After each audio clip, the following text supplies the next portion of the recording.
Friends, welcome to day 2 of video making challenge అనమాట. So, యాక్చువల్‌గా నేను నా జర్నీని ఫ్రీలాన్సర్‌గా స్టార్ట్ చేసినప్పుడు చాలా ఫినాన్షియల్ ప్రాబ్లమ్స్‌లో ఉన్నాము. అండ్ ఇద్దరికీ జాబ్స్ లేవు. అతను జాబ్ సెర్చింగ్‌లో ఉన్నారు. అండ్ నేనేంటి అంటే మా పిల్లల గురించని నా కెరీర్‌కి నేను బ్రేక్ చెప్పుకున్న టైం అనమాట.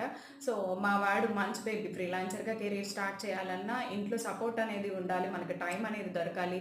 కనీసం తినడానికన్నా టైం ఉండాలి. పడుకోవడానికైనా టైం ఉండాలి. వాళ్ళని చూసుకోవడానికి ఇలాగ చాలా ఉంటాయి.